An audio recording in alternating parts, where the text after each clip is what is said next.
नमस्कार, मैं अभिषेक श्रीवास्तव और आप देख रहे हैं लोकमत। आइए डालते हैं आज की खास खबर पर नजर। ग्वालियर के टेकनपुर स्थित बीएसएफ के अधिकारी इंस्पेक्टर अबसार अहमद को 32 दिन तक डिजिटल अरेस्ट रख 71 लाख रुपए से अधिक की ठगी के मामले में ग्वालियर क्राइम ब्रांच को एक बड़ी सफलता मिली है। पुलिस ने इस मामले से जुड़े 5 आरोपियों को गिरफ्तार किया है जो अलग अलग राज्यों के रहने वाले हैं, जिनमें 3 आरोपी नोएडा के एक प्रतिष्ठित इंजीनियरिंग कॉलेज के छात्र हैं जो कि हॉस्टल में रहकर पढ़ाई कर रहे हैं। टेलीग्राम के माध्यम से यह कुछ लोगों के संपर्क में आए थे और इनसे कहा गया था कि वे अपने खातों में राशि ट्रांसफर कराते हैं तो फिर 6% उन्हें कमीशन दिया जाएगा। टेलीग्राम के जरिए आरोपी जिन लोगों से जुड़े थे उन्होंने अपनी पहचान चाइनीज व्यक्ति के रूप में बताई थी और चाइनीज भाषा में ही उन्होंने कम्युनिकेशन किया था। बीएसएफ के जिस अफसर के साथ डिजिटल अरेस्ट कर ठगी हुई थी और ठगी की राशि इन्हीं पकड़े गए आरोपियों के अकाउंट में ट्रांसफर की गई थी, जो कि बाद में यूएस डॉलर में कन्वर्ट कर यह राशि मुख्य आरोपी तक पहुंचाई गई। हालांकि पुलिस ने तत्काल कार्रवाई करते हुए 10 लाख रुपए की राशि बीएसएफ अफसर को वापस दिलाने में सफलता प्राप्त की। डिजिटल अरेस्ट के एक बहुत ही महत्वपूर्ण मामले में हमारी क्राइम ब्रांच और साइबर टीम को एक बड़ी सफलता मिली है। इस मामले के विवेचक धर्मेंद्र शर्मा और इनकी साइबर टीम जो मदद कर रही थी, इन्होंने काफ़ी इंटरेस्टेड ऑपरेशंस किए। ये जनवरी 2025 का मामला है जिसमें कि बीएसएफ टेकनपुर के एक अधिकारी को एनफोर्समेंट एजेंसीज़ की गिरफ्तारी का डर दिखा के और लंबी अवधि तक उनका प्रताड़ित किया गया, उनको डराया धमकाया गया और इस तरीके से कुल 71 लाख की जो राशि थी उसका अलग अलग अकाउंट में ट्रांसफ़र हुआ था। ये केस बहुत ही सेंसिटिव था, इसमें लगातार टीमें लगाई गई। हमारी क्राइम ब्रांच के एडिशनल एसपी कृष्ण लालचंदानी जी, विवेचक धर्मेंद्र शर्मा और उनकी पूरी टीम, इन्हें लगातार इस केस में 6 जनवरी के बाद से प्रयास किए।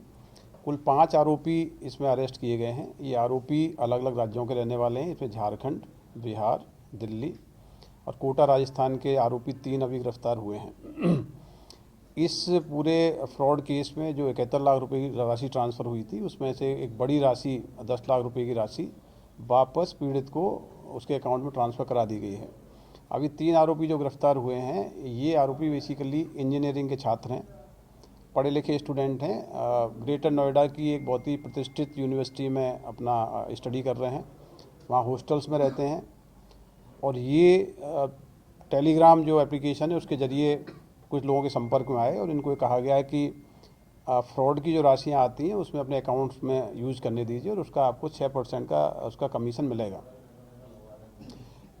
टेलीग्राम एप्लीकेशन में जिन लोगों से इनके संपर्क हुए उन्होंने अपनी आइडेंटिटी चाइनीज़ नेशनल के रूप में बताई और कम्युनिकेशन भी उन्होंने उसी भाषा में किया जिसको इन्होंने ट्रांसलेट भी किया है।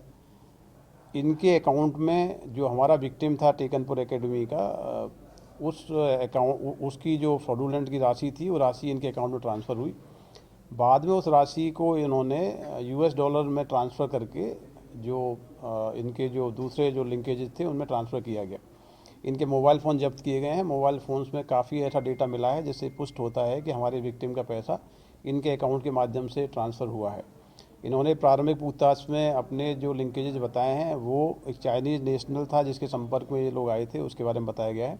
लेकिन अभी इसको ऑथेंटिक तरीके से विवेचना की जाएगी कि वो जो व्यक्ति था जिसने अपनी पहचान चाइनीज़ नागरिक के रूप में बताई वो वास्तव में चाइना का रहने वाला है या फिर यहीं रह के ऑपरेट कर रहा है।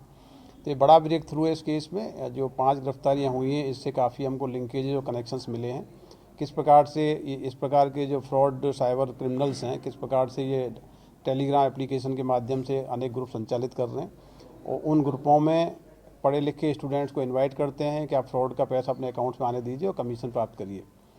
तो ये एक इम्पोर्टेंट ब्रेक थ्रू है। इसमें फर्दर इन्वेस्टिगेशंस में और भी लोग सामने आएंगे क्योंकि पूरी फ्रॉड की राशि कई सारे अकाउंट्स में ट्रांसफ़र हुई है और एक ही अकाउंट के इन्वेस्टिगेशन में बहुत सारे चैनल्स पता लगते हैं। तो इसलिए मुझे लगता है बहुत ही लंबी इन्वेस्टिगेशन है, इंटरस्टेट लिंकेजेस सामने आ रहे हैं। तो पूरी टीम ने बहुत मेहनत करके कई राज्यों में रेड्स किए हैं, टेक्निकल काफ़ी इन्वेस्टिगेशन की है, इसके बाद ये सफलता प्राप्त की है। तो पूरी टीम को इसमें आईजी साहब से रिवार्ड कराया जाएगा और आगे भी इस केस में जो हमारे आरोपी बच गए हैं या जो कनेक्शन है उस पर इन्वेस्टिगेशन की जाएगी। अभी देखिए इनसे कई सारे बैंक अकाउंट्स मिले हैं, कई सारे मोबाइल फ़ोन्स मिले हैं। इनके बैंक अकाउंट्स में जो पैसा इन्होंने निकाल लिया है उसकी जानकारी ली जाएगी। यदि फ्रॉड के पैसे का इन्होंने कहीं और उपयोग किया है तो उसमें हम इनकी जो भी संपत्ति है उसको कुर्क करने की कार्रवाई भी आगे करेंगे। और सर कितने लोगों को ठगा है इन लोगों ने, कुछ पता चला है? देखिए, अभी जिस अकाउंट्स के बारे में बात कर रहा हूँ, जिस अकाउंट से पैसा रोटेट होकर US डॉलर के माध्यम से चाइनीज़ नागरिक को गया है, उसमें हमारे फ्रॉड का लगभग 29,000 रुपये ट्रांसफ़र हुआ था। लेकिन अकाउंट के डिटेल्स देखने से लगता है कि ये लोग और भी इस प्रकार का ट्रांजेक्शन्स किए जो अलग अलग अपराधों से संबंधित हो सकते हैं। ऐसे ही वीडियोस को देखने के लिए आप लोकनाथ के YouTube चैनल को सब्सक्राइब करें। साथ ही आप लोकनाथ के अन्य सोशल मीडिया हैंडल्स जैसे कि फेसबुक और इंस्टाग्राम को भी आप फॉलो कर सकते हैं।